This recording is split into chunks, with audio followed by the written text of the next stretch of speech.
not the other bit. All right, so your credentials as a friend of the environment are well known. But there is a huge body of science now who claim to be friends of the environment, and they say our problems boil down to global warming generated by man. In other words, the CO2 from burning fossil fuels primarily and other greenhouse gases. And you actually say stuff and nonsense. Absolutely, I can prove it to you. Prove it. I should have had my other t-shirt on at this point with a picture of Marilyn Monroe on it with her skirt being blown up. Now, I'm 76, and when I see that picture, my temperature goes up, followed by the CO2 I breathe out. And when we look at all the ice cores that we studied, that's exactly what happens. The temperature goes up, and then CO2 is pouring out of the sea. And so it's not the driver of global warming. Oh, hang on a second. You're saying that whatever we burn in our cars and our power stations, that's, of course, producing CO2. But you're saying there's a lot of CO2 in the sea, and if, for other reasons, the temperature rises, the ocean temperatures rise, and loads of CO2 comes out. And the other thing, if we actually wanted to double the amount of CO2 in the atmosphere, we'd have to burn all the known gas, all the known oil, and 1/3 of all the known coal reserves. We couldn't actually do it. We'd have to clone Arthur Scargill and bring them back again. So again, and that would put the temperature up at the most by 2 degrees centigrade. But you get CO2. You know it is warmer than it used to be. I mean, we all can anecdotally say, I remember as a kid, the night before I got up for school, I would throw a milk bottle full of water on the footpath outside, and the next morning I'd have a slide. Can't do that anymore. It just doesn't happen. Well, it's think what's happening at this moment. In fact, over the last decade, the temperature has not gone up, despite the fact we are pouring more CO2 into the atmosphere. And it's, and the link there, I mean, if you are putting more CO2 into the atmosphere, why isn't the temperature going up? And in the last 2 years, the whole of that rise of temperature, 0.7 of a degree centigrade, that's all it was, has disappeared. It's gone. It's gone, yes. And we are now, if you look at the real data, which are the sunspots on the sun, we are heading for 30 damn cold years. And they've already started. So that's your theory, that it is the sun, the activity of sunspots, that causes the rise in temperature? Absolutely. Not my theory. A theory of about 34,000 damn good scientists. So you can predict the cycles of sunspots, and therefore you can predict when it's going to get warmer and when it's going to be colder? Yeah, because there are cycles.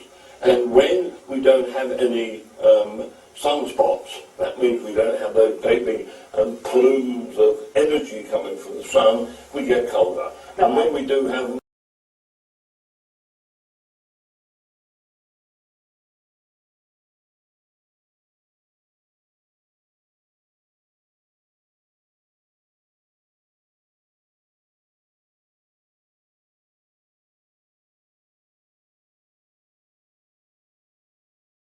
I think people who don't know you or don't know much about you, who maybe think of, punk initially, and then maybe think of some of the wilder designs of issues, they'd be surprised to find you campaigning for some of them. They'd be surprised to find you engaged in that way. But you're very much in touch with what's going on, even if you're not particularly au fait with the media, even if you don't watch TV or read magazines. You're very much part of the modern world, aren't you? Shall we say why I asked if I could come on this programme? Well, yes, you see, here's the thing. I asked if I Vivian could come phoned up and asked to come on the show, and that's quite unusual. Well, it's not unusual that people ask, but it's unusual that people we actually want to have on ask. But Vivian called because there was a specific thing that was, well, I don't know whether troubling as well, but something you're concerned about, okay, and that is climate change. Okay, so now when did this become an issue for you? Because obviously there's been a lot of talk about climate change over the last 10 years or so, but it's changing, and people are addressing it perhaps in a different way now than ever before. What was the turning point for you? About a year ago, I read an interview, and it was an interview with James Lovelock, who's 90 years old this year, and he's absolutely brilliant. And he has got this idea, he's been warning about this situation since the 70s. And he said that unless we stop climate change, stop it, reverse it, then by the end of the century there will only be 1 billion people left. And apparently by the middle of the century there's going to be 10 billion. And I just was so shocked and so upset because immediately you imagine the suffering. You can't imagine it. It's unimaginable. Nobody will be able to help each other in this world that gets hotter and hotter, less and less of it. Wars, famine, migrations. I mean, it's just something inconceivable. But the thing that actually really traumatised me is that we could stop it as well. You know, it doesn't have to happen. But in what way can we stop it? Because I think most people are aware of climate change now, and I think most people, there were a handful of people early on, or people said, no, I don't believe in it, and I think the facts are distorted, and I think most of those voices have been quietened now. You know, I think we're all trying to do something, but it does seem somehow like maybe the answer isn't with the individual, or is it individuals? What do you think the answer is? The reason I asked to come on your show is that you have a lot of viewers. And I think we can only be saved by public opinion. And I think the scientists are giving us all the science, all the information, but it's not getting through to people.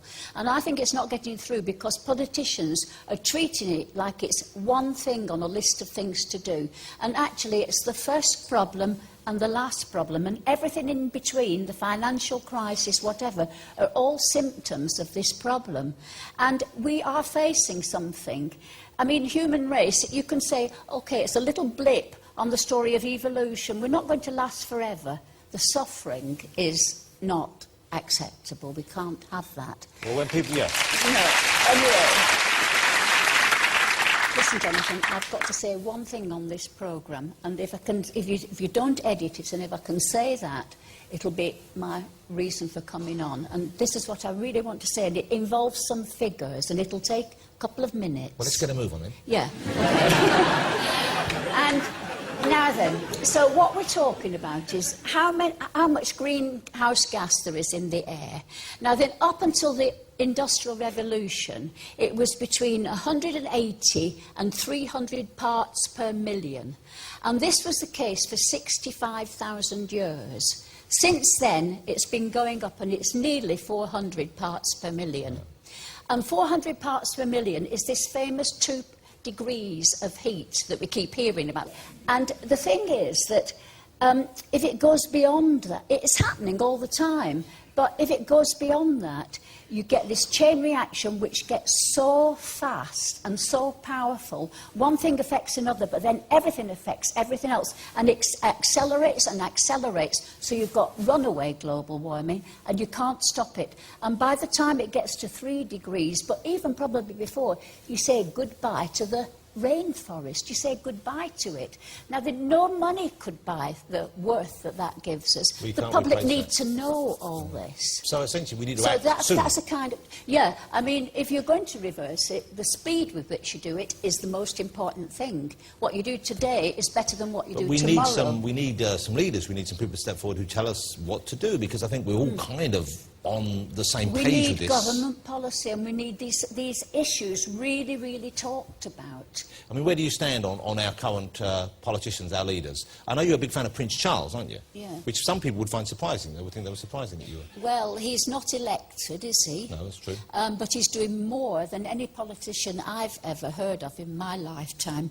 And he's got a structure in place to save the rainforest. Yeah, he has a website you can visit called www.rainforestsos.org. And that's, he's trying to gather names, isn't he, so that people will... That's one thing that somebody can do. You can sign up to that. It's something you can do. You've got to get involved. It's clearly something you're very passionate about right now. It's clearly something, it's obviously something which is... The human race, yeah. I mean, is it going to survive? I mean, yeah, that's... We should get passionate about that.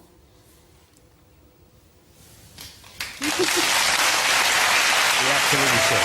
Thank you very, very, very much. Just before you